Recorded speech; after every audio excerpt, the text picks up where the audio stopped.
What's up? Glinton What things up? back. We got the John Woolley. Who put a who did that? I didn't do shit. That is Usually, like, isn't it if you I like think we put all have things that, up, right? can you like that makes the I don't know how you get a I didn't do shit. you did it, I didn't do but anything. It's like the bubbles come up randomly. Who was it? Someone made like a really impactful statement and then the balloons came up. Like, it was so random, nothing happened, I nobody know. moved, but it was, like, perfect I timing, saw so it. whatever happens on Apple, I don't know, I can't get It the wasn't me. I checked to see if my reactions were on, and I've got them turned off for that very reason because I don't want bubbles and I flowers didn't and even shit to know start we flying. had reactions. I Yeah. guess we do have reactions, but yeah, we're here. John Woolley, constantly varied conversations, kettlebells and cocktails, Woolley Meemeth. We got the man in the house. Let's go. Uh we've been having some really fun conversations over the last probably 3 months or whatever. I've been checking in with you to see where we're at. And I think the most let's just start with where's the mood where you're at? Where, like, the people that you're around, do they even care that the election is coming up? Do you actually have political conversations with other people, or is it just Um, that's a good question. Not much. I mean, not at work. We don't talk about it much. If we end up having like a town hall with our CEO or some sort of corporate meeting where they're asking for a Q&A, it will inevitably come up because there's always someone in the organization that's worried the election is going to throw things into craziness. But the truth is, those of us that have been in banking for over 20 years know that elections don't affect us at all, like almost none, at least in the short term, and even in the long term, when you really look at, like market data over decades, elections have very little, huge swings when they happen. People think, all right, if so and so gets elected, I've got to, my 401k is going to crash. No, that's not true.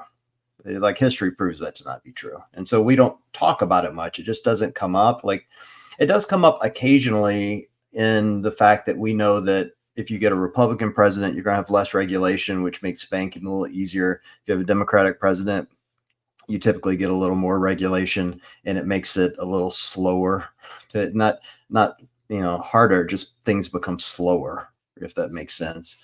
But banks make money either way. So yeah? we're going to get ours one way, or we're like Vegas, we're getting our money either way, so we don't So talk about it much. all those people that think like it's if Harris gets elected, everything's going to come crashing down, and the people that think Trump's going to get elected, people think everything's going to come crashing down. Over the last 3 elections, I feel like I've learned that that's probably not gonna happen. Like, so I was really super afraid that if Trump got elected the first time, that gay marriage was gonna go away, right? It was just gonna poof, it's gone. It didn't. It didn't go anywhere. He never even like, there was nothing.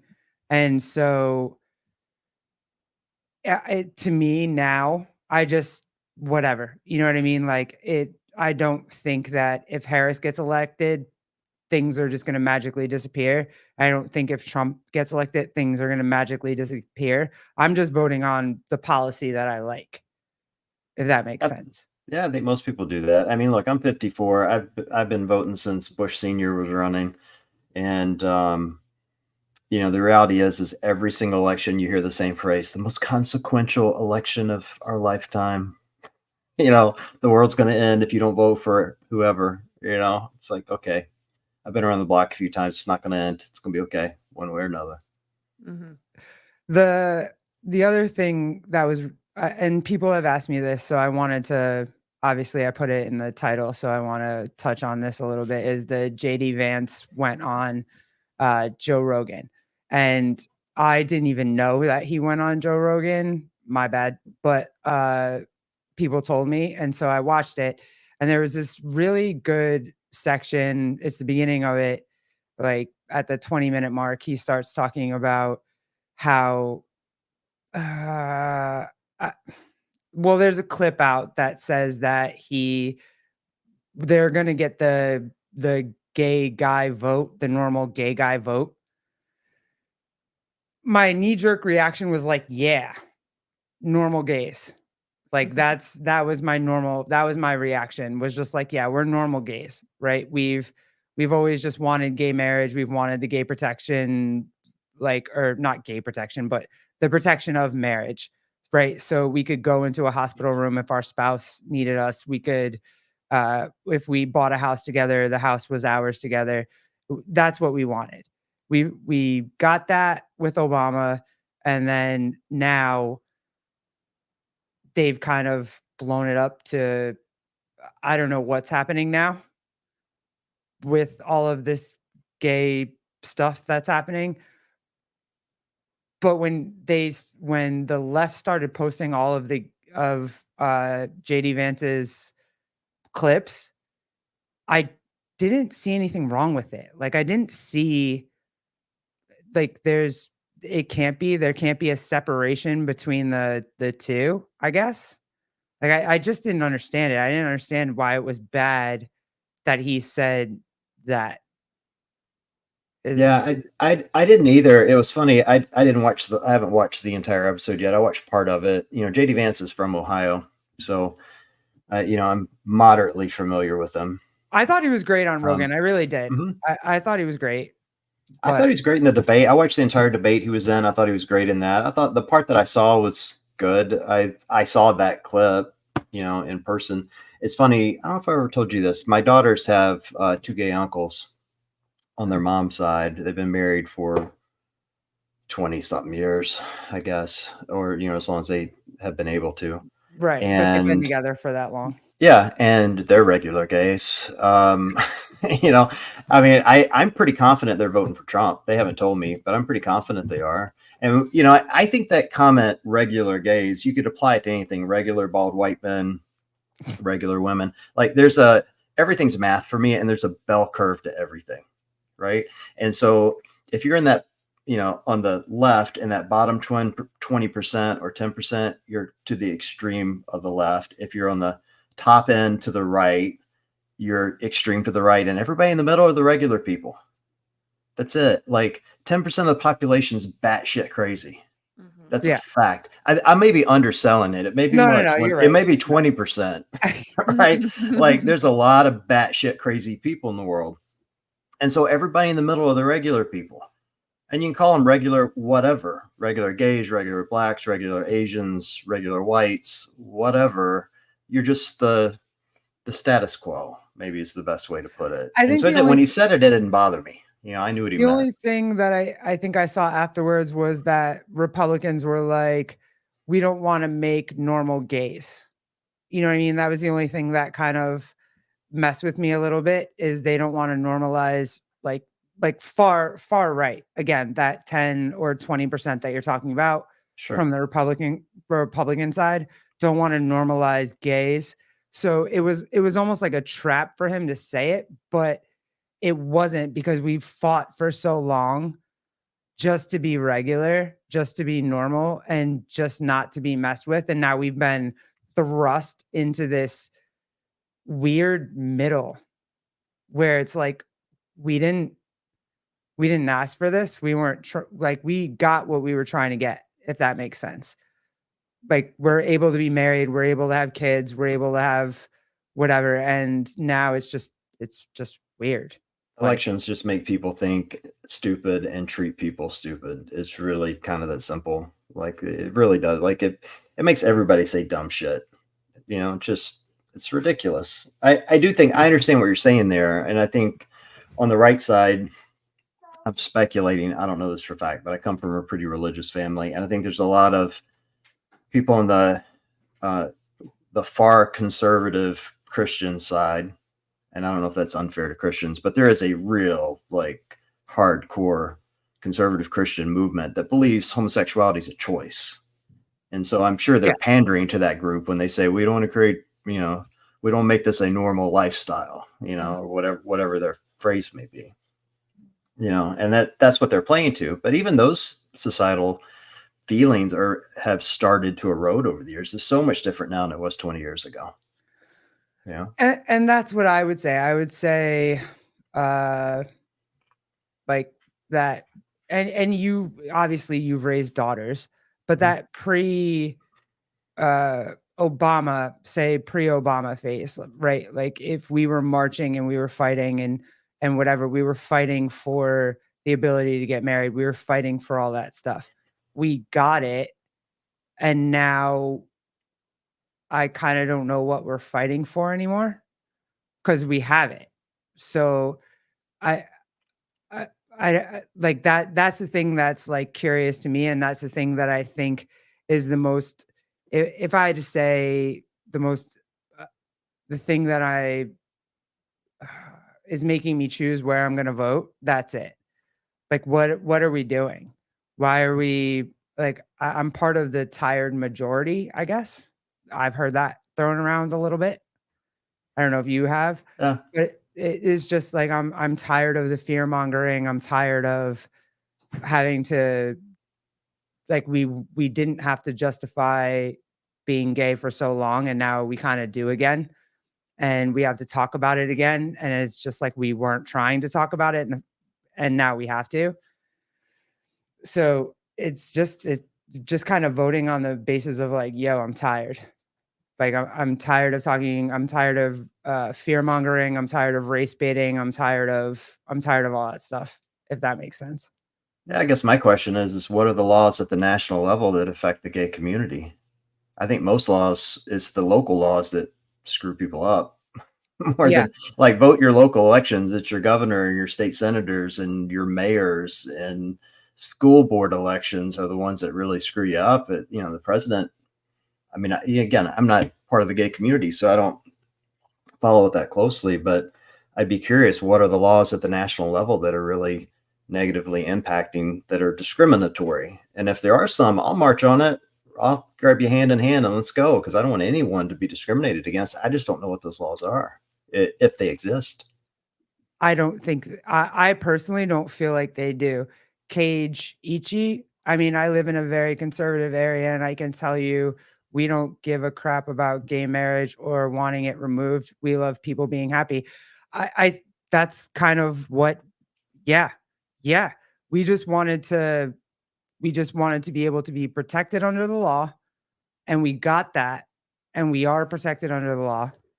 And everybody just wanted to go and just buy a house, have kids, have a family, and whatever. And now whatever this far left 20% thing is making it a thing again. And it wasn't a thing to start with. Um Kenneth, what's up, dude?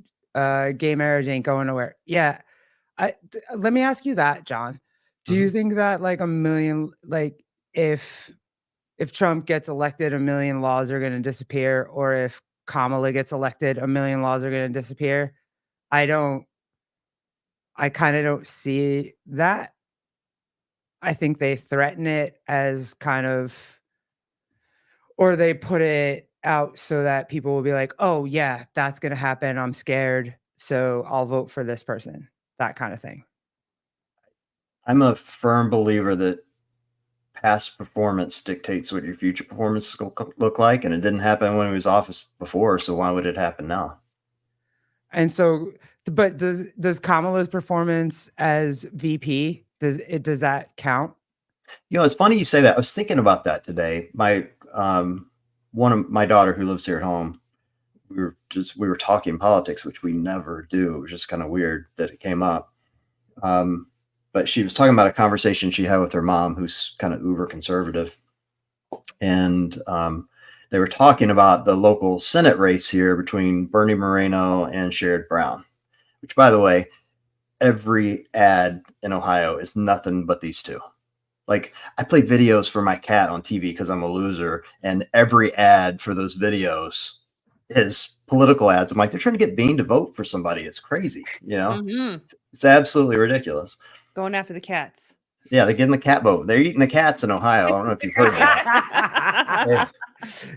They're eating the cats. Come on, dogs and cats. God, I know. whenever I hear like dogs or cats, I immediately go into the Yeah, jingle. you Like it's can't so help it. bad because people were just Yeah. playing it nonstop and using it on every reel and everything possible on Instagram. Oh, I Sorry, loved it so much. That's been my favorite part of the election is the whole they're eating the cats and dogs thing. Yep. But anyway, we're talking about it, and she was asking her mom why Sherrod Brown keeps getting reelected because he's not super well liked, but he keeps winning, and he's won for decades, you know. And her mom had a very smart answer. She's like, "It's the devil, you know." And I think and so it made me think that's probably in this election, people know what Trump's going to do. They've seen it. They had 4 years with him. They have no idea what she's going to do. I know she's been in office and she says she's going to, do whatever Biden did, but she hasn't, like vice presidents have zero power. So no one really knows what she's going to do. And But she hasn't been they're Yeah, attached to what Biden did, though.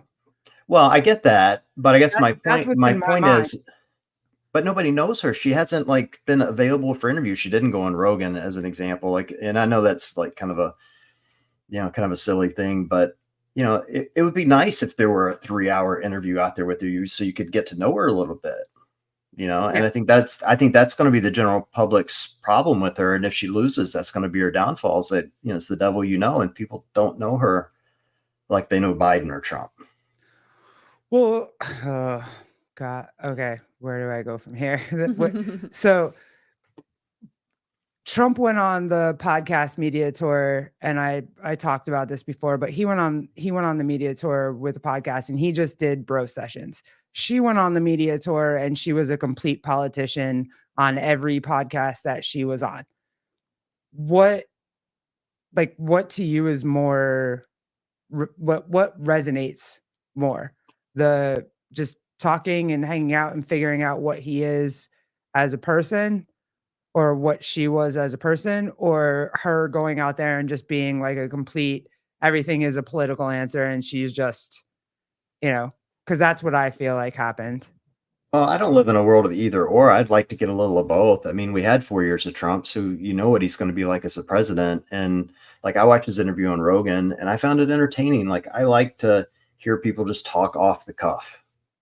I think you can really get insight into who people are by just listening to them talk, And I don't feel like I've gotten that from her, but admittedly, I haven't chased it down either. But I'm in a Republican quote unquote battleground state, so everything here is red commercials, so we're not seeing as much from her. But I'd like to see more. I'd like to see more interviews with her that are just her actually talking and not giving the bullshit political answers of I was raised middle class, and it's like, come on, like don't give me your stump speech. Like tell me what football team you like.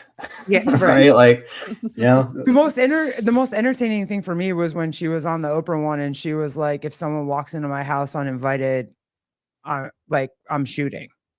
And I was like, oh, you have guns? I had no idea. She said she has a Glock, so she says. I was ready. I was like, okay, girl, let's go. Yeah. That was the most real thing that she had said that I had heard. But then she didn't do anything after that. Everything after that was the Caller Daddy.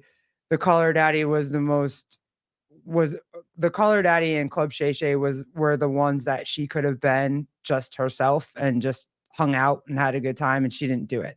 So to me, it was tough. I was like, okay, you're not going to give us anything else.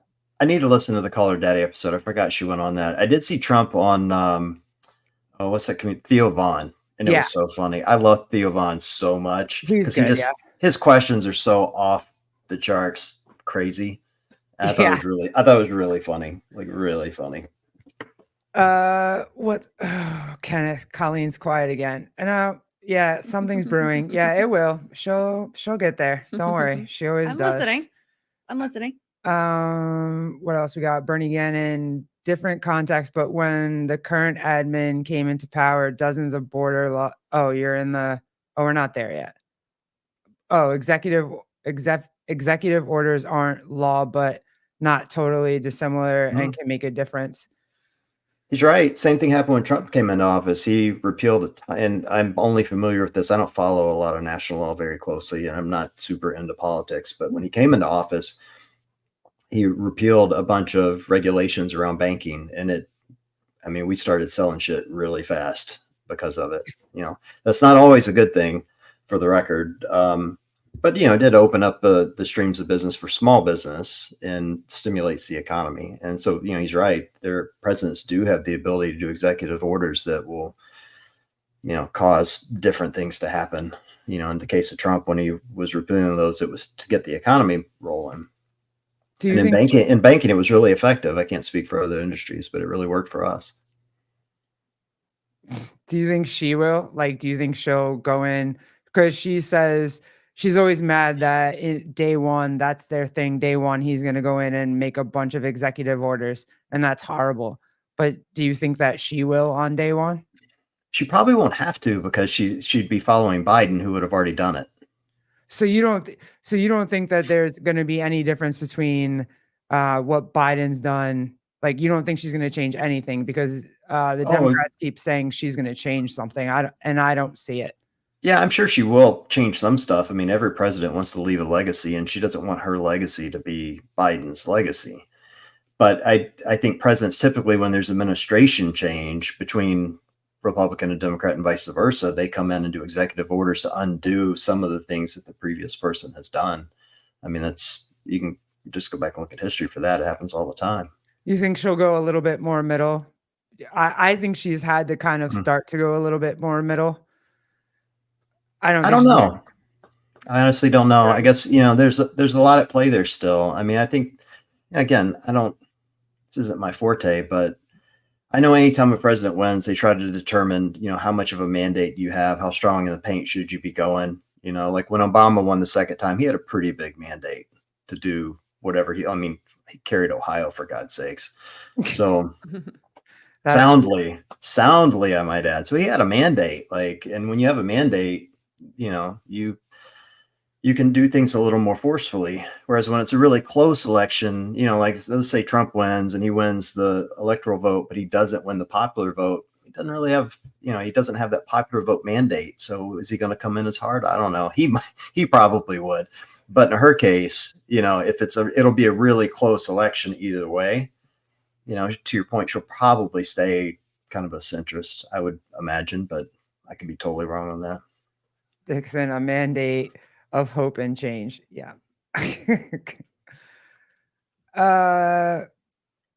Babe, do I need to let you go or are you good? Do you want No, to? like the only question that's coming up right now, and then I've asked other people about this too, is John, you talk a lot about the focus should be more at home, like close, like your personal town senates and all of those people.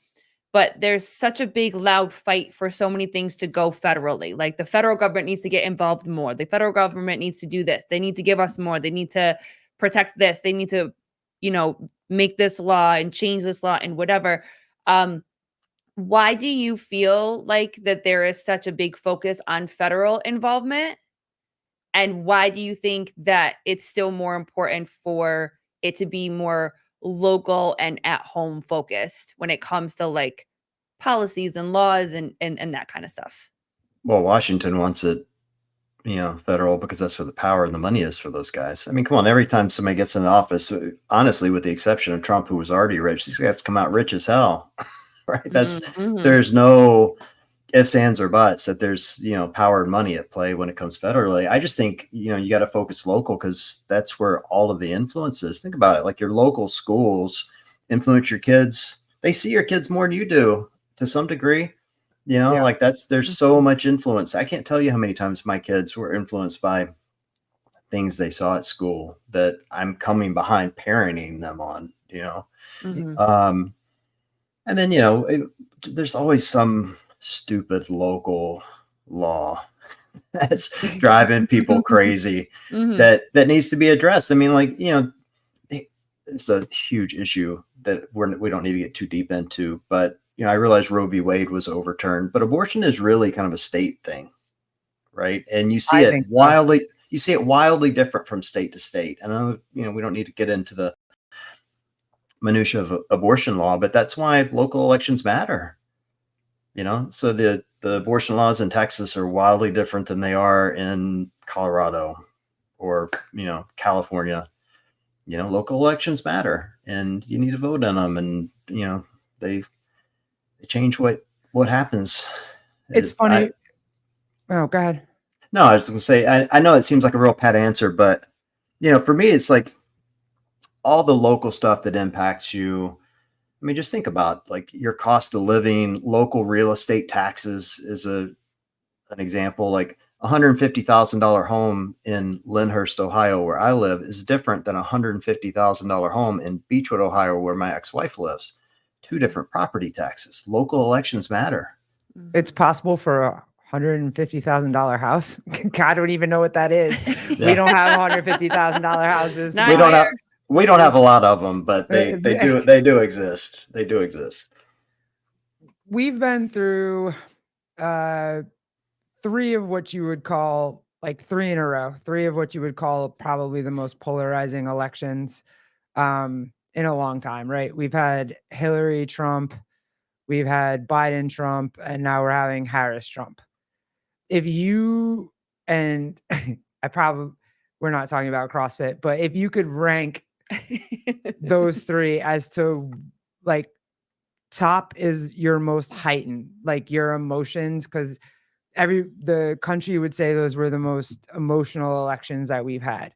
So if you could rank your most heightened ones, so I would say for me, my most heightened one was the 2020 election with Biden, because my liberal self at the time, like my super uber liberal self at the time, felt like everything was going to implode and gays weren't going to be able to get married and we weren't going to be able to have kids and we weren't like my whole life was going to just implode. And so I voted based on a completely heightened emotional fear. So that would be like the top one. That was the most, I don't know. Emotional. Yeah. Right. Emotional. Do men have those, or is it just women? Emotional elections? Yeah. Or is that why we just have to talk to white women? Yeah, no, men get emotional. We get emotional. Okay. I don't know if I view them that way though. I mean, some of this is from memory. And again, some of this is based on where you live, but here in Ohio, we didn't think Trump had a chance in hell of beating Hillary Clinton, and then he pulled it out. And so it's like, it didn't feel like a heightened emotional election because we didn't think he had a chance, and then he won, and we're like, holy shit, what just happened? Yeah. And then it became very heightened and emotional for a lot of people. Because that's my least emotional one, because I never thought that Trump would win. So I wasn't even worried. I went to bed that night. I woke up the next morning. I was like, what the fuck? Then it was so then 2020, I was like, no, we can't let this happen. This can't be a thing. Not even realizing that actually the 4 years of Trump, nothing to us happened. Like nothing happened. Right. It was nothing. So, but go ahead. Sorry. Well, I just think as they go, I think of the 3, I view this one as probably the most consequential. I don't know if that makes me emotional about it or not, but we're just in such a terrible economic state, and the economy is what always drives elections. So I think, certainly people are going to make a very emotional decision based on their pocketbook. I think a lot of people will, and you can look over history to see that. And, I think in the 2020 election, we were, knee deep in COVID. So there were certainly a lot of emotions about a lot of crazy shit going on at the time that had nothing to do with the election necessarily, right. And everything to do with the election at the same time. So you could argue that was the more emotional one. But for me, this one is really important because, I'm a banker, so of course I'm going to feel this way. But I think, finance, it changes everything. Mm-hmm. Like all this shit people want fixed, you can't do it without money. You can't do it, and so you got to have a good economy to make that happen. You got to fix inflation. You got to make cost of living better for everyone. You got to give them jobs. There's just, you got to fix poverty. You got to make sure kids are going to bed fed at night. There's just so many things that need to happen, and it needs to happen quick. I want to get into that. We had that conversation this morning, but here I was gonna do this anyway. Kenneth, I'll just pull up your funny thing right now. When men join the military, it's usually an emotional decision. Yeah. Okay. um Bernie Gannon, do you think there will be major riots if Kamala wins or if Trump wins? Like, I personally think that if Trump wins, there will be something from the left. I don't think there will be something like crazy if Kamala wins. I would say that. I think you'll get it both ways. The country's too big to not have some dumb shit happen. I mean, come on, they flip over cars in Columbus if Ohio State wins the national championship and start burning shit down over I mean, the football. Dodgers, they when did the make yeah, shit out for with the the Dodgers and whatever. for sure. Yeah. Mhm. Yeah, I mean, come on, like it's the country's way too big for something to not happen somewhere and for the press to eat it up. Yeah. Like it's just Mhm. it's just got too many people for that to not happen. Now it won't. I think you can safely say it won't happen in in smaller communities, but it'll happen in Atlanta, Chicago, New York. I don't know, pick your big city, Los Angeles. Yeah. You know, Right. I mean, you just got a lot of people under one roof, so that's where it'll happen. So Yeah. what John is saying is that a car will be lit on fire the night of the election. No matter like, what no happens. matter what happens. That's Yeah. what he's saying. It You will heard here somewhere. first. Somewhere somebody's going to do dumb shit. The country's too big. Dumb shit happens every day here. That's Mhm. true. It's just part of the gigs, Well, from your experience and being very versed in numbers for as long as you've been in banking, can you explain inflation and what you think would be like if you could, magically make everything go and be better? How would you do that for the inflation problem? I don't know if I could fix it. I mean, historically, 2% or less is what they're looking for. We were running around 8% a year ago. I think it's 3% now. But you got to think it's compounding. Like, so think of it like this: when they came in office and it was 2%. So let's say say you're spending $100 and it goes up 2%. Now you're spending 102, and then it goes up another 3. Now you're spending 105 plus the 2 you spent before. And then it goes to 8, which is what happened. You're not spending 108. You're still spending that 105 plus 8, right? Yeah. It keeps growing. Like it just keeps growing. And so you have to get inflation under control. I mean, you guys feel it in your pocketbooks, don't you? I went to the grocery store the other day. I bought like 3 little bags of something. It was nothing, and there's like $150. I'm like, holy shit! Yep. Take half of it back. Yep. Like, I don't need to eat organic. I mean, come on. Like, it's insane what Yep. groceries cost these days. And Hi, Even- Bean. sorry, Even Bean's here. insurance. Hi, What's up, Bean. Bean? Um, Seema, I saw you somewhere, map lady. What's up? I saw you. Love you. Sorry. go Yeah, for it. I mean, it's just a that's a big part of it. And you said it. Insurance is still ridiculously high. I think the average crazy. cost for people is like almost $500 a month. That's the average. Mhm. And so I think that's going to be a huge driving factor. Is people are looking at what's the cost of groceries? Can I feed my kids? It's You got ridiculous. 1 in 5 kids in the U.S. living in poverty. Yeah. 1 in 5. Think about that. That's Mhm. 40 million children going to bed worried about their next meal. Mm. I mean, I can't even We wrap talked. I can't even wrap my brain around that. Like my daughters like have no concept of this because they live high on the hog, and Megan will call me for $40 for beer money down at college, and I'm just sending it to her with no questions asked whatsoever. Meanwhile, there's kids out there that aren't sure they're going to get lunch tomorrow. Mhm. We That's what talked people are about this. voting for. But we talked about okay, sure. Are people voting for that though? Because we talked about this morning, and it's like we've seen a lot of political ads for other things, but I haven't seen political ads for that. Not I don't once. remember that kids not eating. I remember UNICEF back in the day. You know what I mean? I remember that with the the kids on the screen from, you know what I mean? It was heart-wrenching, but you always saw that ad. it just, are we a little desensitized to that now? And now it's other Sure. things that we're kind Yeah, of, well, it's not an ad that politicians want to run. Who wants to run an ad with, starving kids in the U.S.? No one wants to believe it's true, but there is a connection to that rising grocery bill, which is causing those kids to go hungry, and people going, all right, 4 years ago, 8 years ago, whatever, my groceries didn't cost this much, Mhm.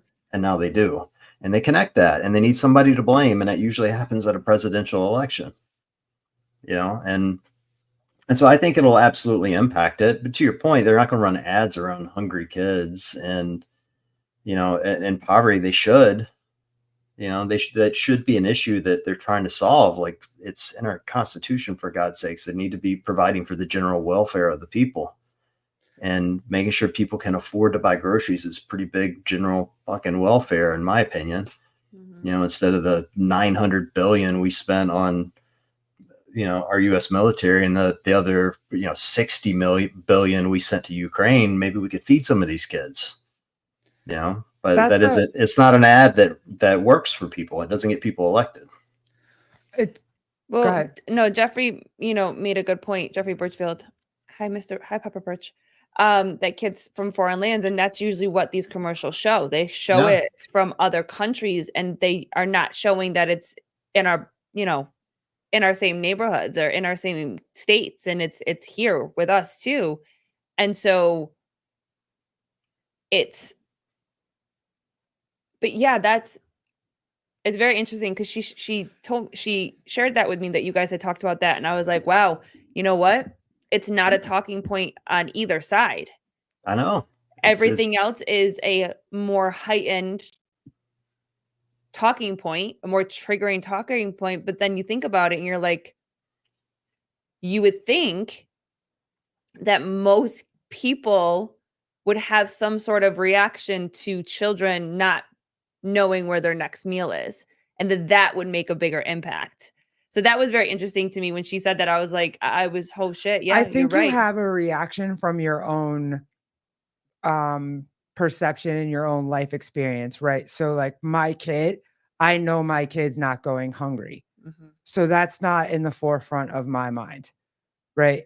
The forefront of my mind is stuff that kind of I've experienced, and you can judge me however you want to judge me. It's fine. I don't care. But I've been a girl in girl sports, and I got a scholarship to go play basketball to get my college education. And so if you're telling me that they're changing Title IX and now men can come in and take um, scholarships from women, now I'm emotionally invested, right? Because that's my life experience. I've had um, sexual assault happen to me. So now if you're telling me that there's men allowed in girls' locker rooms and there's men allowed to I don't know, be in women's spaces.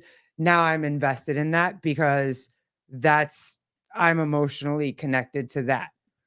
So when you say like protect women, when the left says protect women, they're coming at it from an abortion standpoint, which I completely understand.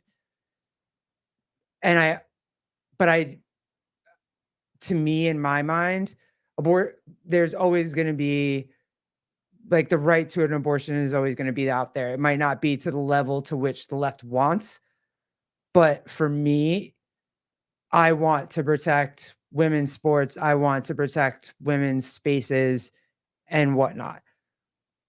So I don't know what kind of, I guess, religious thing that makes me, or what kind of person that makes me, that the forefront of my mind isn't It, kids you eating.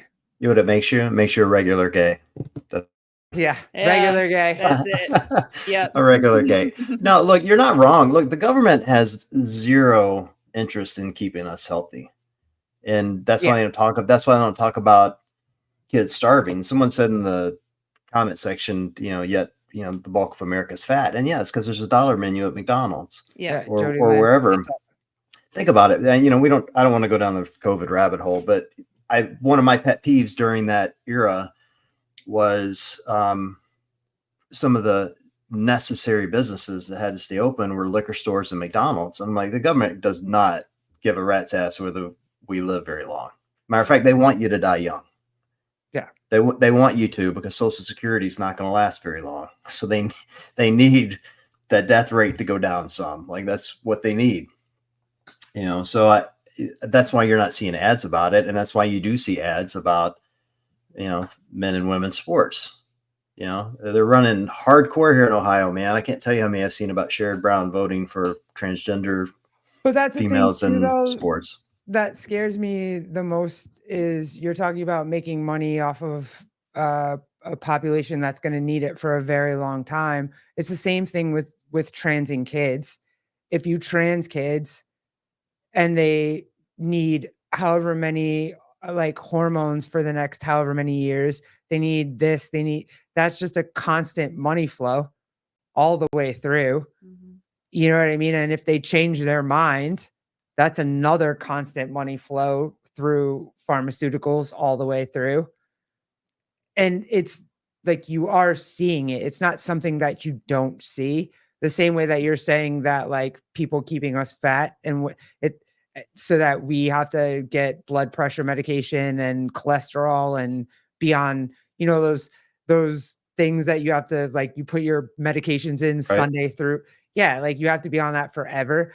But yeah, but they're just using so many different communities to do that. And that's the Yeah. thing that's the thing that I just can't. Well, and again, that's, I think, partially where these local elections come in, and where you've got to use common sense. Like, to your point, I don't know a ton of the details around kids transitioning and that sort of thing. But, I was reading something on it the other day where they were saying that, these kids can basically go to their school nurse and their parents don't have access to their medical records. And I'm like, what the fuck? Like, are you kidding me? Yeah. Like, Yeah. I'm paying their insurance.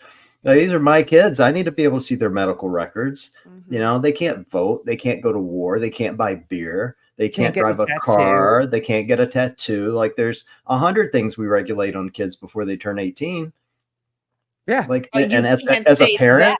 Yeah, but you can't say that when it comes to transitioning children because we're possibly leading them down a path of suicide if we do not do that. But very much to your point, and that's a big thing for Garrett and I too. It's like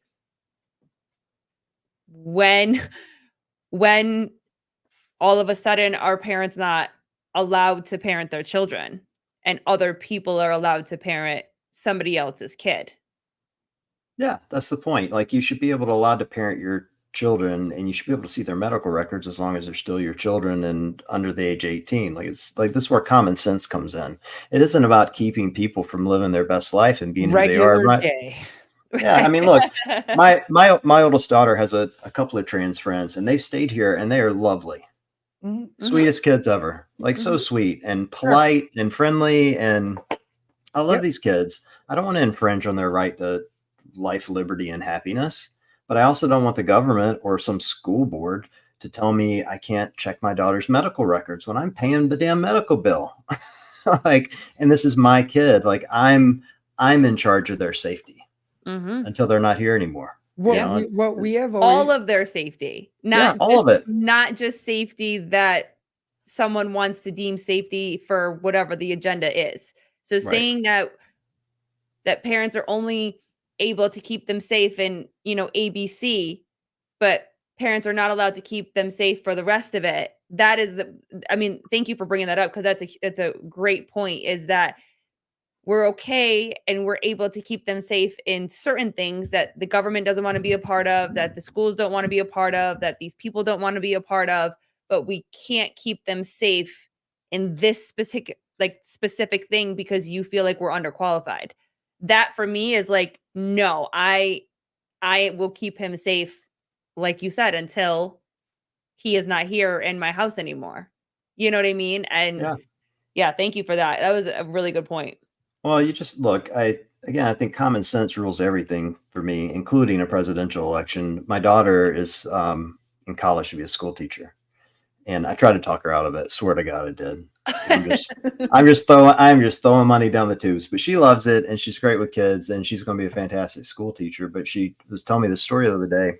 She is mentoring or doing an apprenticeship at this school, and they're little kids, like 4, 5, you know. Mhm. And this little boy comes in, and he goes, "I want to be called Sarah." And Megan's like, "Excuse me?" And he's like, "Yeah, I'm a girl now."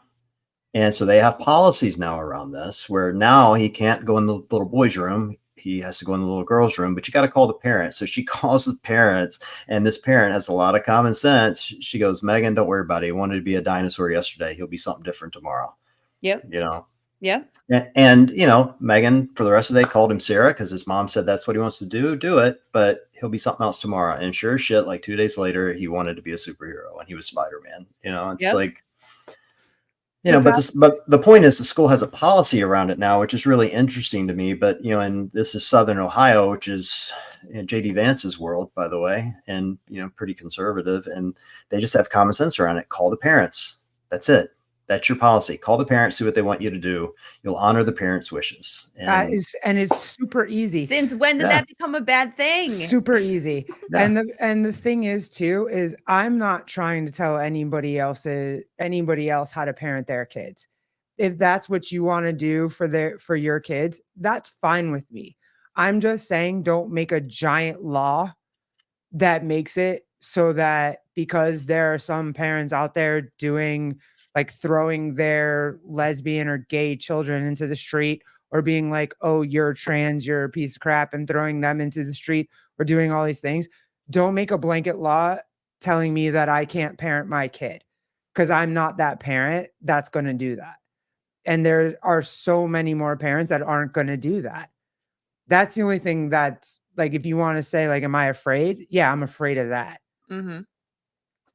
Yeah, So, and you know, of course, you know, you're in a pretty liberal state in New York, so you guys probably have more, you know, yeah, skin it's in kind this of more game. crazy. Yeah. Yeah, skin in this game than I do. I mean, here in Ohio, it's pretty conservative end to end, and the you know the neighborhood in which I live in, the parents are really involved in local student, you know, school board and everything else. So I've never had to deal with some of these more complex issues that you hear about on the news. You know, at the end of the day, my belief is use common sense. I'd prefer to see less laws, not more. Yeah. Like, you know, the more I can get the government out of my business, the happier I am. That's my general feeling. They just want to. But they don't teach you that. Yeah. They don't teach you that. And, you know, just speaking from my own experience is, you know, when you listen to the government and politics and all this type of stuff, it's like we want somebody to help us. We want somebody to save us. We want people to fix things. And if you don't do your own research, essentially what you're being thought or what you're being told, so what you think is that it's the government, it's the federal government that's going to fix everything for us. It helps with welfare, it helps with disability, it helps with social security, it helps with all of these things. But what you realize is that they don't really help you. And the more that they get involved with making laws, by the end of the day, they're actually just telling you what to do.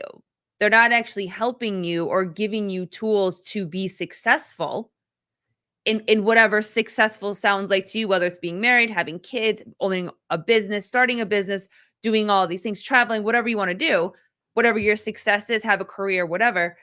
But they're telling you what to do. And when you put a blanket statement that says you are able to do this and you are not able to do this because it's against the law, it actually doesn't give you the freedoms that we think that they are promising you. Right. But you don't learn it that way. Like I learned it from, we need them to help us. We need them to fix this. We need them to be like there for us, without realizing that the only person that can be there for me is me. And I do the best that I can for myself in my, you know, in my situation. So it's like when I hear people say that they want, it kind of goes back to the question that I asked you before of this obsession of more involvement with the idea that it's actually going to give us more freedoms. Yeah. Where does that come from? Where does that come from, do you think? Well, Republicans would tell you it came from Clinton. Reagan wanted less people or less government in your life. That was basically his motto. And then Clinton took it the opposite way. So, Mhm. I think, and the government's grown exponentially since then. And by the way, the Republicans don't get off the hook for this either, because the biggest expansion of government came under George W. Bush. Like the second 9/11 happened, and he started passing the Dodd-Frank Act and Homeland Security, and government exploded out of control. And once you give someone power, you never get it back, ever. Like you never get it back. Hey, And everybody go still ahead. feels it now. Like, you want to know, like, where I get most pissed off with the government is in the airport. Every time I got to go through that scanner, and I know somebody's looking at my junk, and I give them that wink, like, yeah, it's one of those things. Like, I hate it though. I hate it. I hate having to, wait in the long lines and get the pat down, and people can't walk you to the gate anymore. Although, that actually isn't so bad, but still, you know what I'm saying? Like, it's just total government overreach. Like, they just once they get their hands in there, they never let it go, and it gets worse and worse and worse and worse over time. And so Hey, that's where do you think that we did that with Trump? Do you think that once we made Trump acceptable, now you can't take it back? So like in 2016, Trump wasn't acceptable, right? He wasn't socially acceptable. Or no, he won, but in 2020 he wasn't socially acceptable. But by the time he got like a year ago, all of a sudden, once he got convicted of whatever and he got his felonies and blah blah blah, and people started to like, I don't care, whatever, like it's a whole government conspiracy, and then all of a sudden he became socially acceptable. You can't put that back in the box now, right? right. Like, it's kind of over. You can't, there's no way to say, just the way that like Biden, when you started seeing pictures of him kissing babies weirdly and kissing moms weirdly and doing weird things, and what, you couldn't put that back in the box. Right. Now you can't kind of put Trump and what his shit is back in the box. I think the thing that's been interesting the last few elections is the amount of hypocrisy people are willing to live with to get their party elected on both sides. Right? Like, Trump's a really good example of a guy who the religious right embraces, and that dude's been divorced 3 times. Yeah. Right? Like, Mhm. I made the joke to one of my daughters the other day. She's like, if Trump gets elected, he's going to ban abortion everywhere. I'm like, baby, he's probably paid for more abortions than he'll ever be a ban. He Like, believes in abortion. Yeah. yeah. I'm like, he's all in on abortion. Trust He me. does. Like, Sure he does. Fair. that's before I get turned over to government. That was a joke. Yeah. Okay. I don't know that we for won't fact. we won't clip that. No, we won't clip that. that. Yeah. And I might. but on the Democratic side, you've had Joe Biden wandering around like a Roomba every time he tries to get off a stage for the last 4 years. Like, and everybody knows, you can just see it, like, that he's got these. Matter of fact, I had somebody DM me the other day. It was really funny.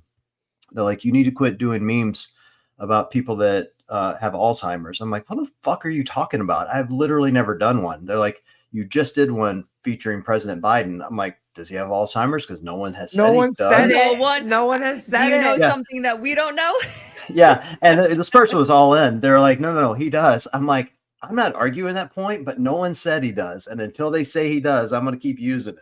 But the point is everybody sees it and they know he's got a problem, but they just keep propping him up there like Weekend at Bernie's, and it's just hypocrisy to its highest level, and so you get it on both sides, is my point. And then people are willing to stomach whatever that thing is to get their side elected. Are you worried that they're gonna, like, we're gonna stomach too much? Sorry, start the other cam. I don't know what's happening, but are you worried that they're gonna make us like now we're used to this, right? We've stomached Biden, we've stomached Trump, we've stomached Harris, or like whatever. Are we gonna end up going like way too far with it? Maybe. I don't worry about it though. I hope not. You would think in a country this size, you could get a couple of people to run that could put a great sentence together and have a good legitimate debate. Like I liked the debate with JD Vance and Waltz. I didn't love Waltz in that for whatever it's worth, but I'm like, man, JD Vance is a lot smarter than I thought he was. Like, dude can put it together. And then a couple of days later, I saw one with the Secretary of Transportation, Pete, whatever his name is, used to be mayor of. Yeah. Yeah. And same thing with him. I'm like, dude, this dude's smart. I'd love to see those guys debate. I don't know enough about either one to say who would win and who would have ideas that I like, but at least they sound smart. It was kind of like when Obama and Romney ran. Like both of those guys sounded like statesmen, and you just got to believe in a country this size, you can get two people that are smart enough to run it and can stand up there and articulate the vision for what I believe is the greatest country on the planet. Mm-hmm. And instead, they get up there and they just argue. Yell at him. Yeah, they yell. Well, Trump yells and Biden just mumbles. Yes. It's like not even a real debate. And now you get Trump yelling and Kamala laughing. Like, cackling. So yeah. Well, hold on. Before I lose this, Jody wanted a little bit more clarification. Jody Lynn, is the religious right really supporting Trump? Tell me more.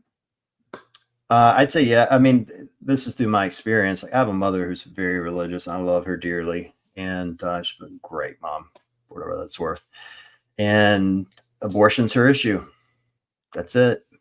And she'll vote Trump because she doesn't want to see abortion to be expanded in any capacity. So she sticks Republican, and so she's going to vote for Trump.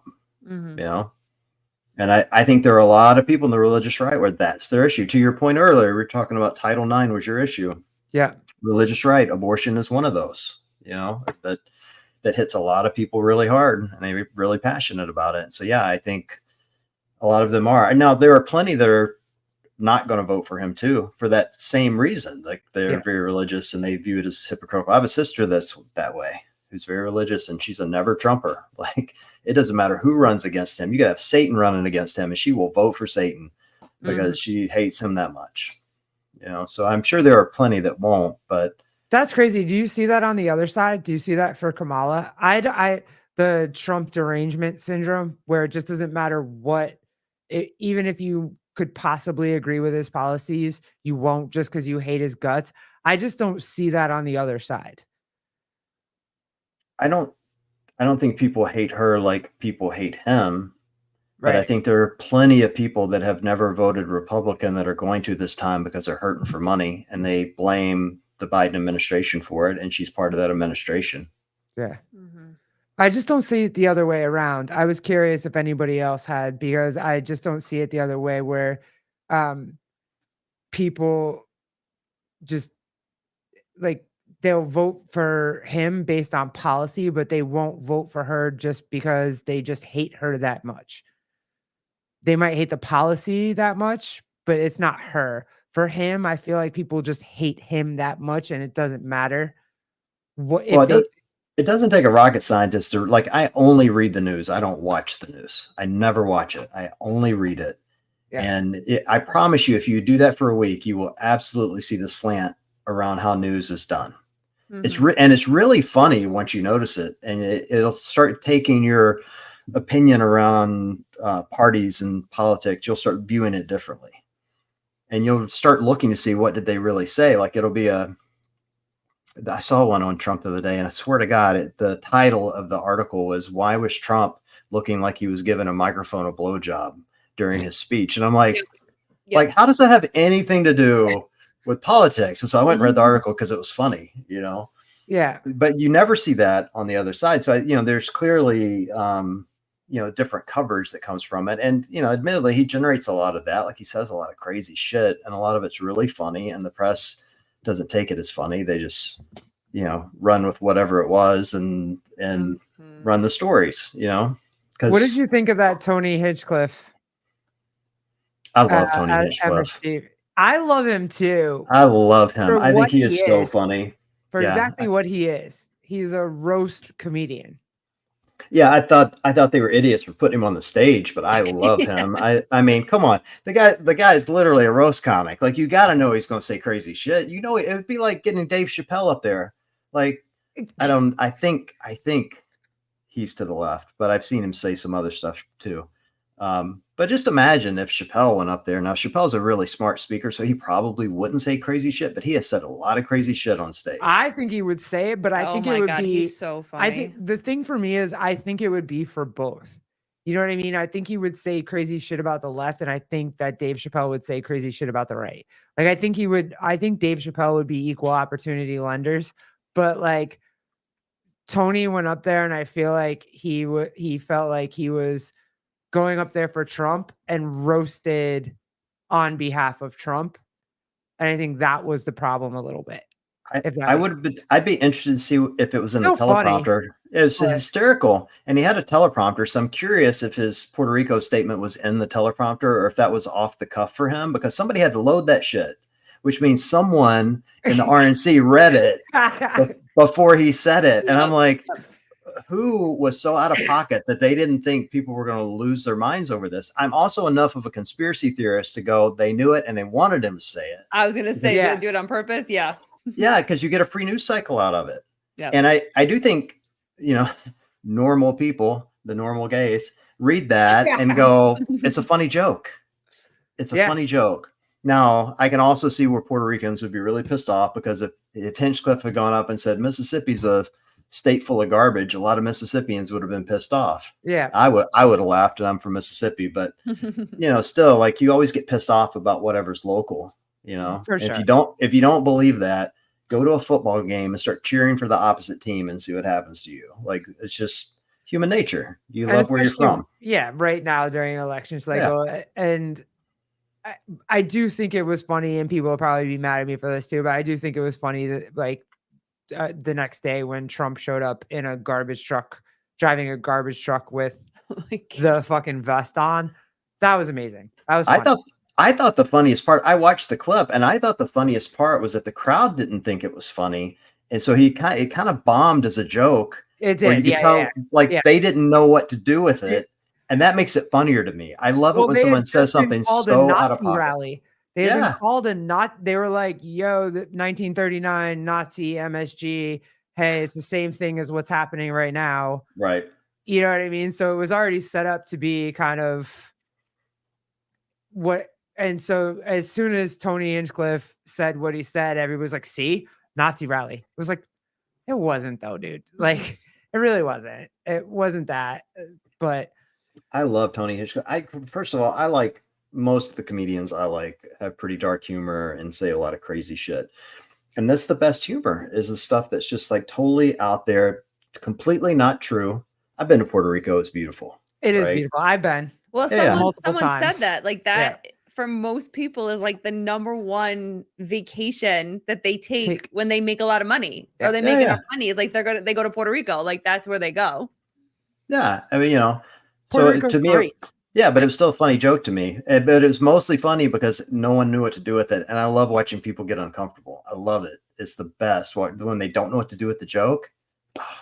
Oh, it's so good. And he's a great comic. So more power to him. I was kind of surprised that people were still, well, no, it's an election cycle. I get it. I think if it wasn't an election setting, it wouldn't have been so, I can't have social credit, or I need social credit, so I can't laugh at this, or I can't whatever at this. But because everybody was laughing at him when he did the what's his face roast from Tom Brady, the Tom Brady roast. Everybody was laughing at him for that, and he was talking about Kevin Hart picking, like, his relatives were picking cotton, and it was called a deadlift. So, like, you know what I mean? And everybody was dying. Kevin Hart was dying. There was no, it was equal opportunity. Everybody can get it. Well, there's very clearly a difference between, the roast to Tom Brady, where historically those roasts have a lot of racially charged jokes, and and being in front of, a possible, future president, or, president again, and trying to promote his presidency and telling a similar joke. I can see where there's a line between those two. I get that. And I see how they get them. The reason I'm a little bit of a conspiracy theorist is I'm over here going, I bet Trump wanted this to happen because he knew the left would do something dumb with it. And no shit, 24 hours later, Biden's like, oh yeah, well, Republicans are garbage, Yep. because he It- can't put a sentence together, and kick their and ass. now all of a sudden they run with it. Yep. It's a win for them now. It's crazy. And then there's a garbage truck, and then he's in front Yeah. of more people. Yeah, no, I get it. It was, I wasn't mad at it. I think people get so mad so quickly and so easily now. Even just if you're talking to people, like, have you ever talked actual politics with like friends, like face to face, and the dynamics of it changed? Like, I'm sure I have before. It almost always happens on a date. I don't date much, but it usually happens on a date. That's where things go squirrely. And I dated a really liberal woman for a long time, and we had moments where it was not fun because geez. she was so far to the left. She was so far to the left. Even Bernie's like, "Hey, you need to come over here. You're too Oh, far. shit. You're too far. You're too far out for the rest of the Damn. party." But it doesn't happen much because I don't live my life that way. I go to CrossFit, man. I go to escape my world problems and hang out with my friends. And the most drama we get is talking about the dumb shit HQ's doing, or the games, or how bad our workout was. It just isn't a huge part of our life. And full admission, I have a really good job and I live a really good life and I make plenty of money, and I don't have a lot of drama in my life. Yeah. I'm also not married, so I really don't have a lot of drama in my life. I think that's most people. Well, I think it's just sad because I'm realizing that everything is political.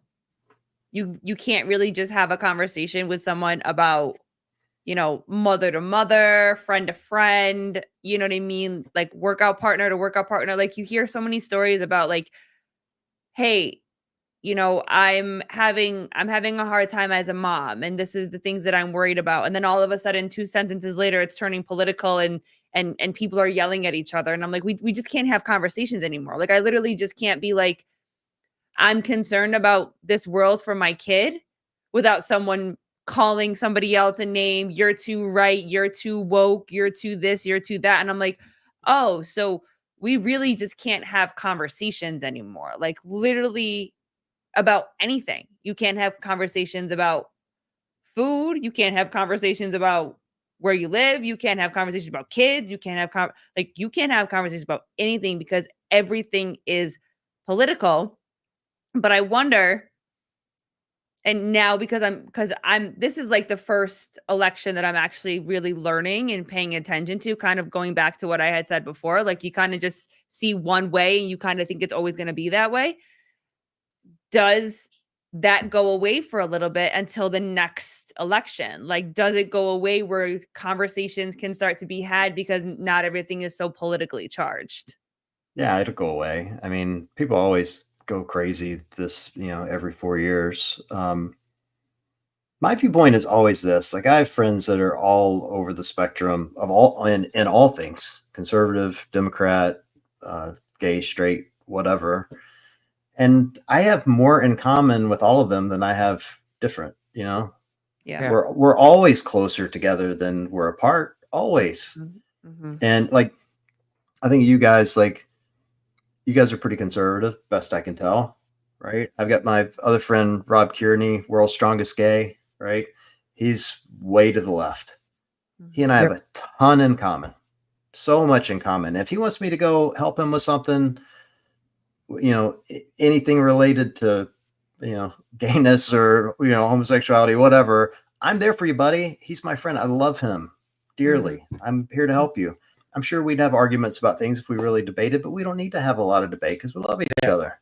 And I love you guys. Like, if you guys want me to come help with something, I'm there for you because we're friends. Right. Like, I think that's the way people should be. And if you have a moment of disagreement or something that you're not willing to participate in for some sort of moral code or whatever, that's okay too. Right. Yeah. Right. Yeah. Absolutely fair. It's okay that your people don't agree 100% about every single topic of every single conversation. Like, I think that's the beauty of it, because you challenge me, I challenge her, she challenges the next. Like, we're all like challenging each other and having conversations and changing perspective. And that's how we grow as people. That's how we're actually able to be more loving and more accepting and more like more together than, like you said, more together than apart. I think that's And why, not to make it all this about CrossFit, but I think that's why our community has typically been so tight, is it is full of personality types that regardless of where you come from or what your beliefs are, everybody works hard. yeah. Mm-hmm. And we're all doing the same shit and we're all Yep. complaining about the same shit. And because of that, and because of that, we build these tight bonds and we don't care so much about, you know, your beliefs, or, I mean, we care, but we don't, you know what I mean? Like, Yep.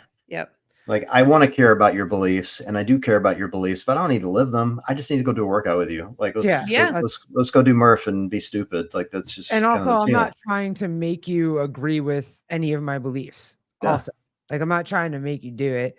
And that's the thing that I think is so kind of disheartening when you tell people who you're going to vote for. It's like they feel like if you're voting opposite them, they feel like you're voting against them, or they take it personally, or they feel like you don't care about them, or you don't care about Right. their struggles. And it's like, dude, I don't know your struggles.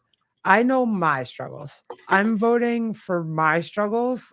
And like, I'm sorry, I'm willing to listen to you and I'm willing to hear it and I'm willing to talk to you and it's whatever. But at, at the end of the day,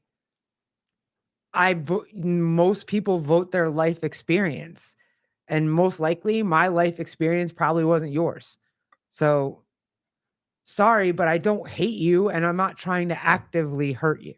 Mm-hmm. Does that make sense? Yeah. I had a discussion about this with my next door neighbor once, who's a cop. And my daughters went to a rally. It was the anniversary of the death of Tamir Rice. I don't know if you guys know or remember Tamir Rice, but he was my daughter's age and was shot by the cops here in Cleveland. Yep. He was playing with a toy gun and someone called 911 and said on the 911 call, "We think it's a toy gun, but go check." And the cops rolled up on this kid. And if you watch the video, it's horrifying. Especially I saw the as a video. Yeah, we saw the video. especially Absolutely. as a parent. Horrifying. Yeah, like literally no pause, just open the door and shoot this poor kid, you know? Yep.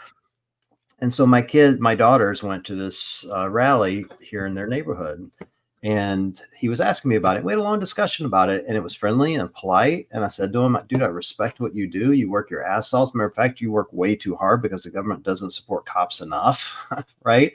But there needs to be some reform in this local community." And he agreed with me, and we had a nice discussion about it. And you know, I think that's the way things should be. You should have the right to a peaceful protest, which is what they had. And you should also have the right to have a conversation about it and not feel like, you know, you might hurt feelings, but just talk about it and see what happens. Yeah. And the worst that could happen is you disagree. You would hope that's the worst, but Yeah, you would hope. Map lady.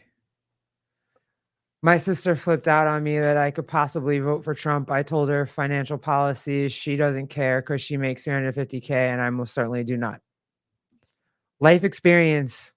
You vote based on your life experiences. It's, you know, my life experiences 4 years ago, 5 years ago, totally different than my life experiences now. And, you know, having kind of been more a part of politics. So, but this is one thing that we can all agree. Yeah. Burpee KGC. side. If there's any consolation, if she truly makes 350,000, she's going to pay more taxes under Kamala. So that's her payback for voting that way. Yeah, there you go. Fair. Super fair. There you go, Seema. I mean, 350 puts you in that top, you know, I think that's the top tax bracket. I have to look. I was just reading it the other day. I don't want to I don't want to be in that top bracket. Like every time you get an extra 1 or 2%, it hurts. It really hurts. Yeah, but that's it, man. Like I just wanted to come in and see. I've known you for a while now, and I've actually never known like what side of the aisle you're on. I still don't. Like you said, you're common sense. And so I like some good common sense. I like common sense I feel too. like we don't have Make it. common sense great again. Well, I mean, look, I mean, I would call myself a centrist. I was raised in a really hardcore Republican family. Matter of fact, Fox News is on constant loop at my dad's house, Me like too. constant loop. I'm not sure it's ever come off of that. I joked with him. I bought him a remote for Christmas last year so he can quit shouting at the TV. And he gets 2 channels. He gets bass fishing and Fox News. That's all he needs. Like, it's literally all he needs. And I had a gun cabinet in my bedroom. I got my first gun when I was 6. I mean, like an actual gun, not a BB gun, like a shotgun. Like you don't get raised in that kind of environment and not have, some pretty strong conservative tendencies. And then I became a banker, which probably didn't help matters any. But I also have 2 daughters, and I And want there you that. go to the left. Yeah. Yeah, well, I think there are certainly, social issues that the Republicans struggle with, Sure. but I think common sense people on both sides of that aisle probably fall into that bucket. That's where the independents come from, right? We can all all the independents are like the kind of the common sense people. And then you got the not normal Republicans out here and the not normal Democrats out here that are never going to change regardless. And those are the ones that put dementia in the office. And on the right side, that's where you have the conservative Christians who are like, we know he had 3 divorces, but he loves Jesus. It's like, okay, I'm sure he does. Mm-hmm. Well, babe, you make a great point. You made a great point too when you were telling me that, and it kind of piggybacks off of what John was saying too, is that if you don't mention either one of their names, you're more in agreement than you think you are. But the minute the names come up, like, babe, you had a perfect, interaction with someone like that. You guys were just talking and talking and talking and talking, and neither one of you brought up either name, and you guys We had a great conversation. agreed more than you disagreed. Yeah. We But didn't the bring up minute you either bring name. up Trump or you bring up Kamala, like it's like game over. Like, Yeah. you're just going to, the name calling is going to come out and whatever. And like at the end of the day, we do agree.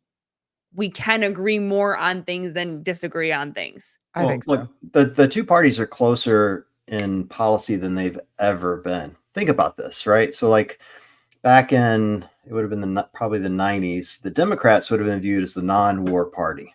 Yep. Right. And the Republicans would have been war hawks. Yep. Since Obama, that has completely changed. Like, the Democrats are putting more and more money into the military. And I mean, hell, Obama bombed more people than any president we've ever had. And Joe's got us back into a war footing, so it's, in the old days, that would have been a conservative viewpoint. Right. So my point is, I don't think you're going to get a lot different from either party when it comes out. To answer your question about me, I definitely lean conservative, definitely on fiscal and, economic policy and probably even military and that sort of thing. But, there are certainly many conservative or many social issues that I get called woke for, and that's fine. I don't view that as a bad thing. It just means I'm caring enough to listen to my friends and my daughters, and I want to be empathetic to their viewpoint. Mm-hmm. All right, now to just mess with you because that's what Kenneth does. You sound libertarian, Wooley. That's probably not far off. Truthfully, Oh, I want the government out of my life, man. Like I've made that joke forever. Like, around gay marriage, it's like I don't want anyone to be married, gays or straight. I want the government out of marriage altogether. Like, why is the government like? Think of it like marriage is the worst fucking contract you could ever sign. Ever. It's a terrible contract. And the government wants in it because that's where the money is. They know there's money in it when you get divorced. They know at least half of you are getting divorced. Like, I don't get to get a divorce. I have to go take a nap. If I get mad, I need to go take a nap, wake up again, and then we're starting again. No, go take a nap, girl. Kenneth, he's straddling the fence for pleasure reasons. I hope that fence is ribbed. John's on both sides of the entire length of the fence.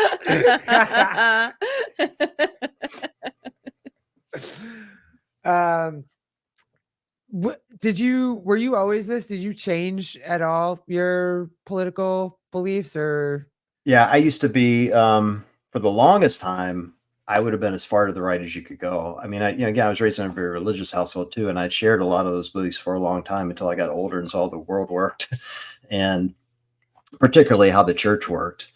And so I probably started leaning more left on some of those social issues as I actually started reading the Bible and not just having people read it to me, and started to understand, my part in raising my daughters, as an example, and seeing how their world has been impacted. And so I'm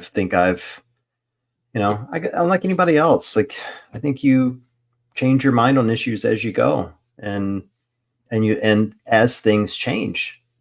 The world has changed dramatically in the last 30 years. So it was far easier to be, super conservative or super liberal 30 years ago than it is now, where, news is readily available at your fingertips. And it's probably going to get harder now that AI is kicking in and we're not sure what's real and what isn't, so. Yeah. Does religion play any part for you when you consider voting or picking someone that you're going to vote for? No, No. not even a little. I don't need a president or a mayor or a governor to be religious for me to vote for them. I like for people to have faith. I like for people to stand for something, believe in something, but I don't think you need religion to be a moral and a good person and to make smart decisions.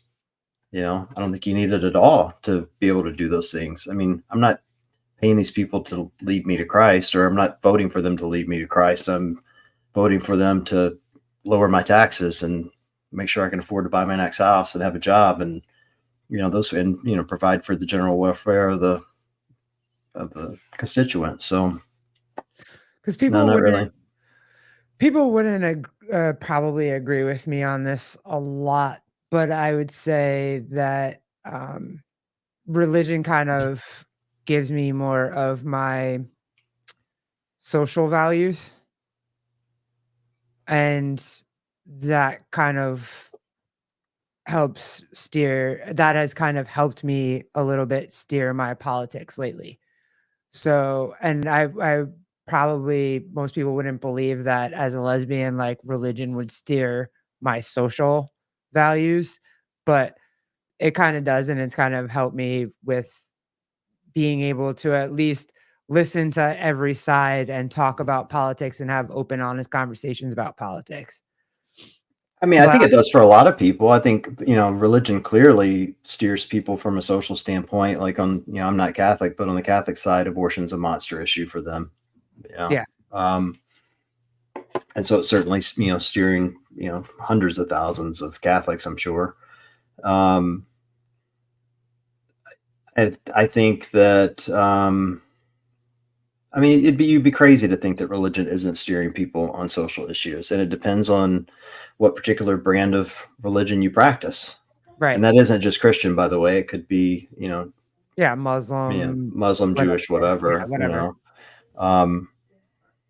I don't know. For me, it was, and I think as I've gotten older, I've become more soft-hearted. Having kids will do that to you. That's what I was gonna Like, say. It's more you the know, kids that changed than yeah. yeah.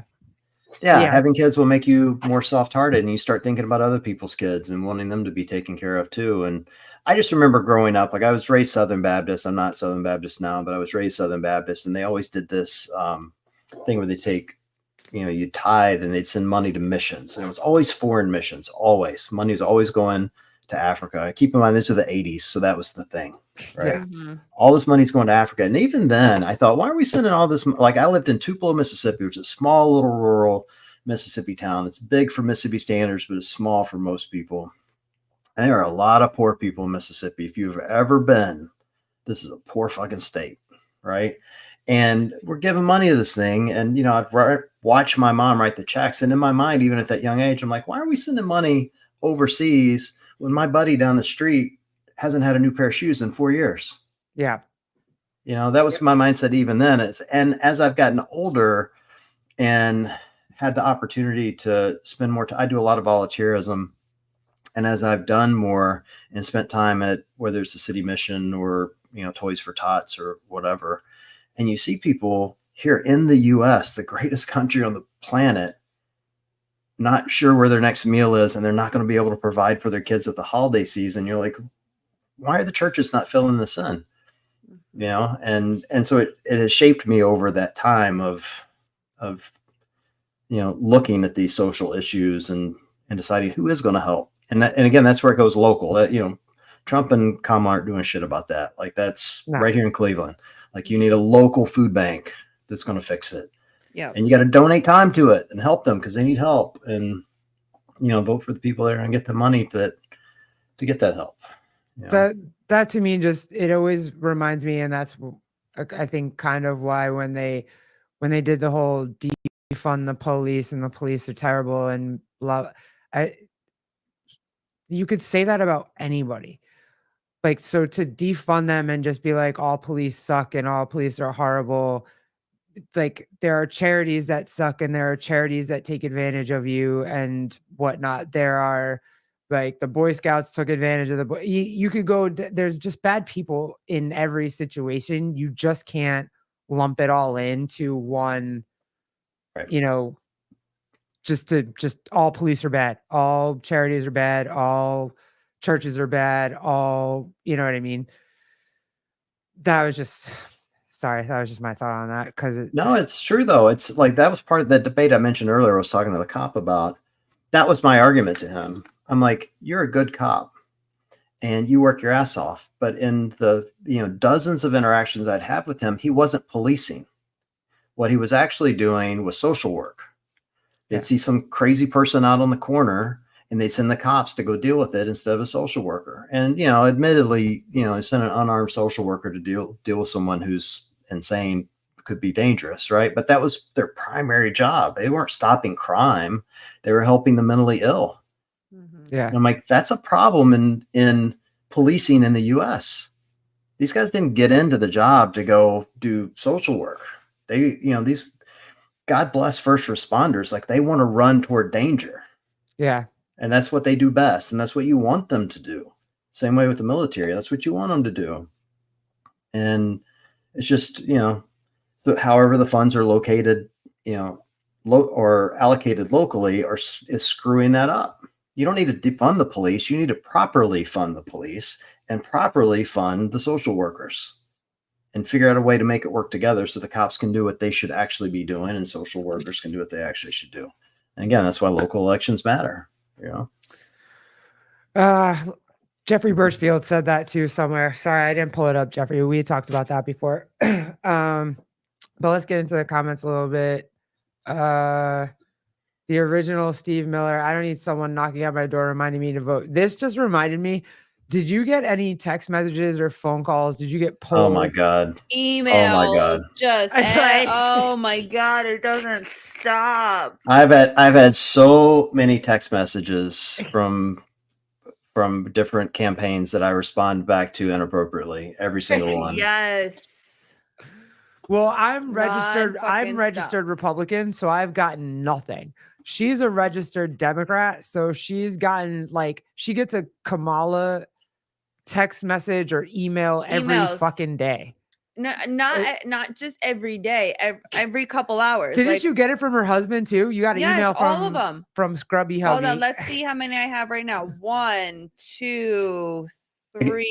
I get both because my daughters live here and they've done things to the left. So I get, and I'm just a basic white dude, so I get all the Republican shit and I also get all the Democrat shit. Like it's just never ending. It's unreal. You're not a basic white dude. You're a normal gay. You're fine. Bruce wants to know if I'm a normal gay. He's met me. He knows. Gay. Yeah, you know, Bruce. We had drinks together in Miami, Bruce. You know what kind of gay I am. You know.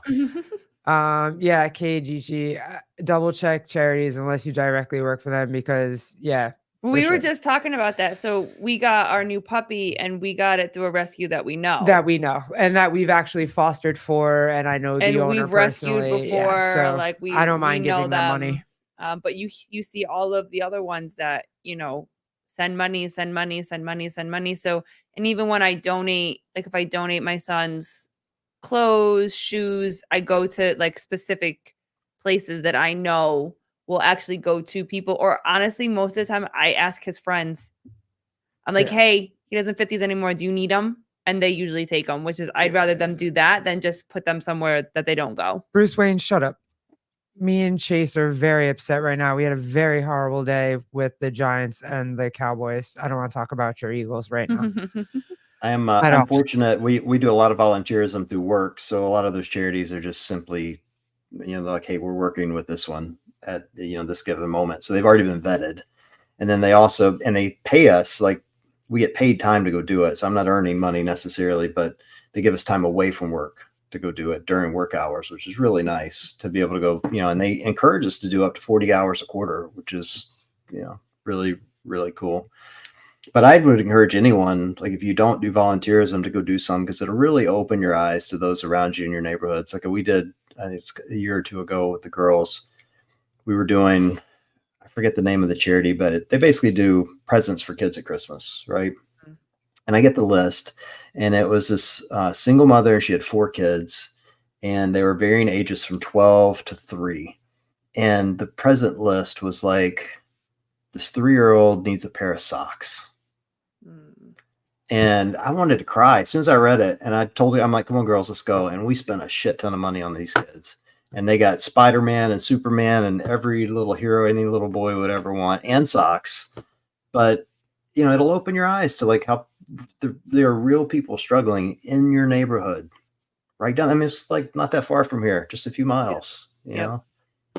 So if you don't do volunteerism, go do it, because that's where you will start. I don't know if we'll make people start, becoming socially to the left, but it'll certainly open your heart to, hey, maybe kindness is a really good thing. Let me go back. I want to, there's a Bernie comment that Bruce Wayne Garrett, love the shirt. Thanks, Vindicate. I have mine under. Yeah, it's underneath. She's freezing. I'm not. That is a cool shirt. Yeah, he did us a solid. Thank you. Got that shirt before Grand Theft Auto 6, I might add. He made us. He legit. made it for us. Yeah. But the Bernie one, he's pushing back on you a little bit for your comment before, John. Oh, yeah. People who become police officers go into it to help people. It's not just crime. They are the first in line for all social crises. Yeah. It's a huge, broad topic. I mean, I didn't mean to paint it with just like a singular brush. I just, I know like the neighborhood that this guy was serving is a high crime neighborhood. And there are neighborhoods in Cleveland that would literally be ranked in the top 10 in the country. And this was one of them, and, you don't choose that unless you know what you're getting into, but yeah, that is true. They don't just get into it for that. He later became a SWAT cop, for what that's worth. And he's the perfect guy for it, because man, he kick a fucking door down. It's impressive, actually.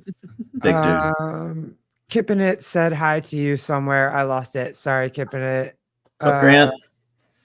He was in there somewhere. Sporty Meth. Is that what he's going by these days? I don't fucking know. Jeez. I'm not going down that road. You don't want to go down that rabbit hole? Come on, that gets all the pressure off of me. No. Forget about the Giants. Rodgers to Adams started looking real good Thursday night. Oh God. All right. I'm happy that you guys have worse football woes than the Browns, because that's really saying something. Horrible. It's the Browns suck again today. The world is healing. It's great. We're back to being shitty. I know. I'm sorry, homie. I was really hoping for that onside kick for you guys. It didn't work out, but I was there for you. And then, oh God. Well, wait. Yeah, I'm not pulling those up, but I am. Wait, which ones? Did I miss a good one? No. What did I miss? No. Wait, but John, the original Steve Miller. I'm assuming you know this person, but John, are they also carrying an iPhone 15? I don't know. I couldn't tell you. I mean, I will tell you, it was interesting. I was down at the food bank 2 weeks ago, and they've built this grocery store. It's really interesting. So instead of them giving you boxes of foods like they used to, what they do now is you come in, you have to wait in line for it. But I'm sorry, John. I know. Yeah. No one's a true fan. No one's a true Browns fan. But anyway, this food bank, to the point of the question though, this food bank, you walk around and get your groceries just like a normal grocery store, and you pick what you want, and they check you out and they take it to your car. And there are moments where you're like walking around with some of them, and you can see they do have an iPhone 15 or 14 or whatever. But I'm also sitting there going, there's a humiliation factor that comes with it. You could see it in their eyes. Because you have to escort them. You don't go walking through on your own. Like, you're escorted through this thing. And I try to put myself in that position of like, how would it feel if you're going for government services and someone's having to escort you around? And it's a humbling moment for people. I don't know if humiliation was the right word. And so I don't know. I try not to think about how they got the phone. You know what I mean? Like, I don't know. It could have been donated. It's possible. Maybe they're cheating the government.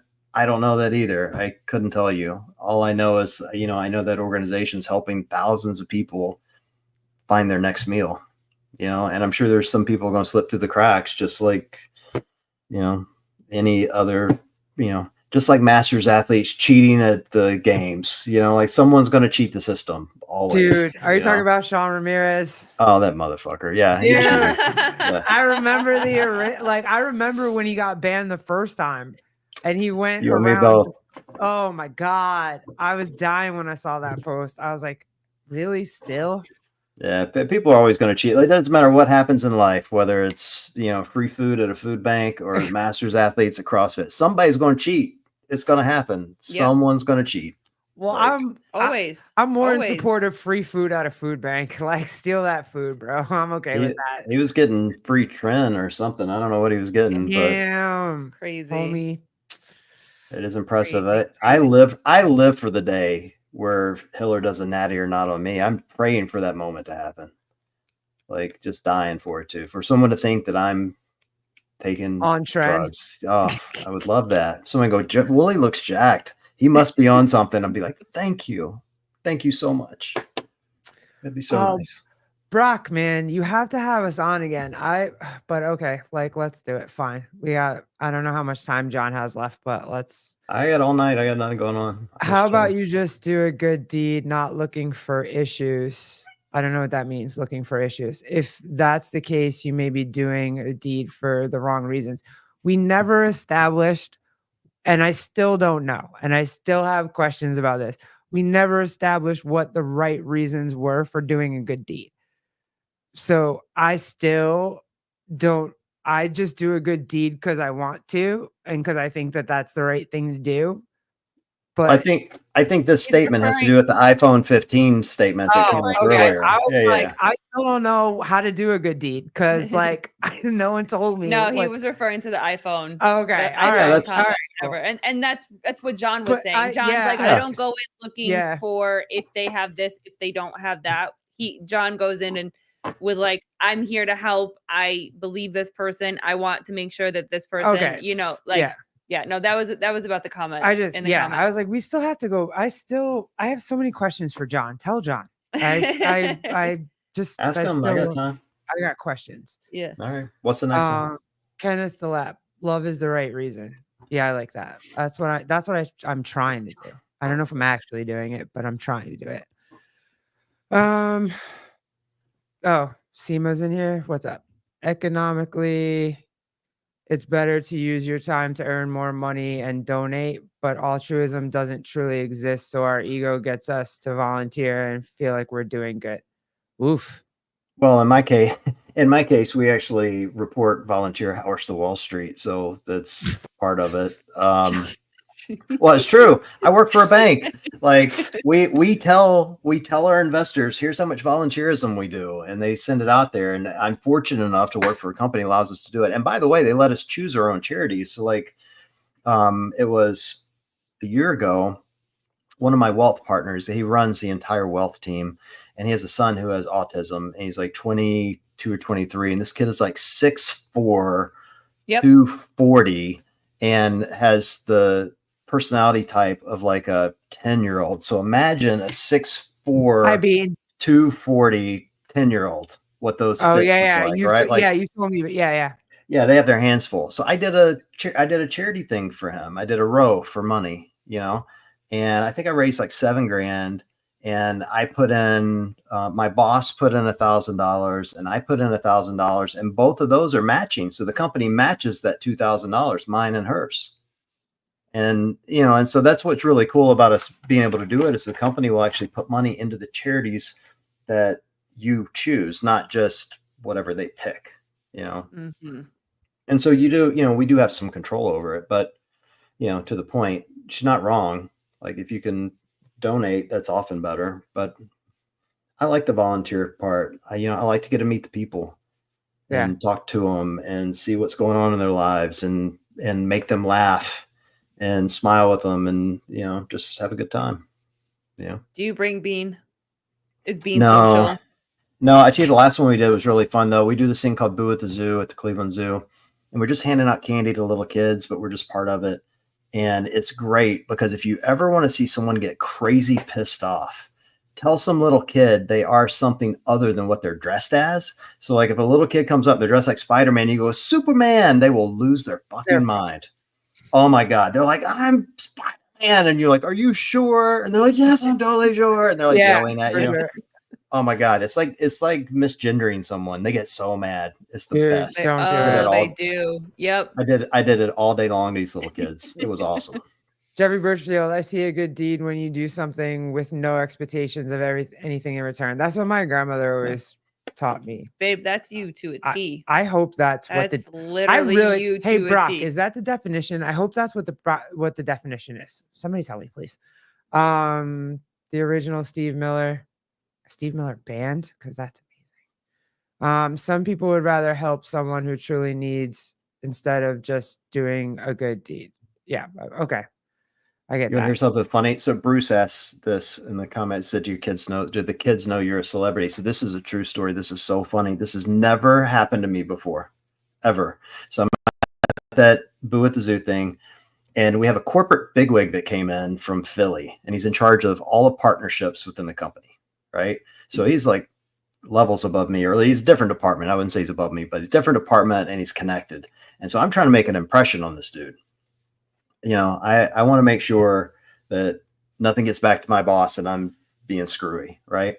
And so I'm sitting there talking to him, telling him what the day's going to look like, when this cop comes up to me and like taps me on the shoulder, and I like give that slow turn you give a cop. Yep.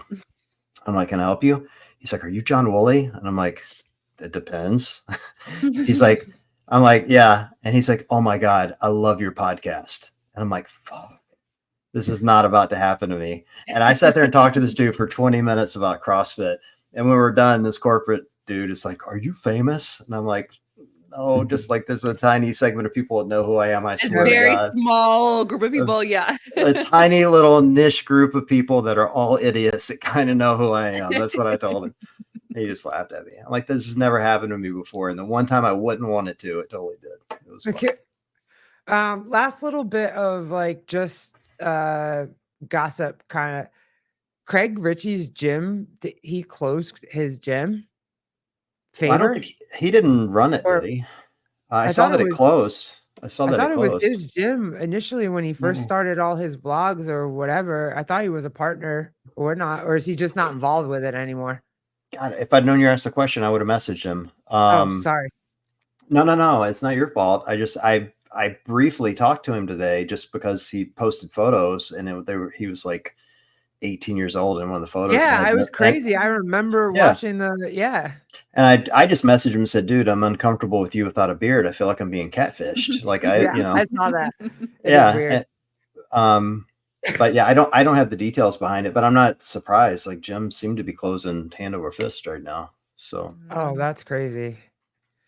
Little that I've heard, but all right. No, because that was just like, that was one of the original podcasts that I had found when like CrossFit ended their media or whatever. That was one of the original CrossFit podcasts that I had found.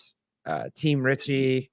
Yeah, they seem to be ramping up their media now for whatever that's worth. Are they really? I don't know. I mean, they keep posting videos. I mean, I'm not sure that's ramping up media necessarily, but they keep posting their videos of stories within the community. So Matt Blady, John, are you following a Hyrox program? I see you post your workouts and was curious what you use. I do my own programming by and large. Like today's that I posted it was just a ripoff of the Hyrox workout itself, just a shorter version. But usually either I program it or the person I've been training with will. We also use there's a Instagram page called Hyrox Workouts. I know, very complex. and they post great ones, like really great ones. And they basically break it into like 2 or 3 different types of workouts. They have one that's a section called compromise running, which at its basic form is like you're doing lunges and deadlifts and wall balls, things that would totally wreck your hamstrings. And then you do fast run. Running. Yeah, lots of running. And then they'll have cardio days where it'll be a mixture of row, run, bike.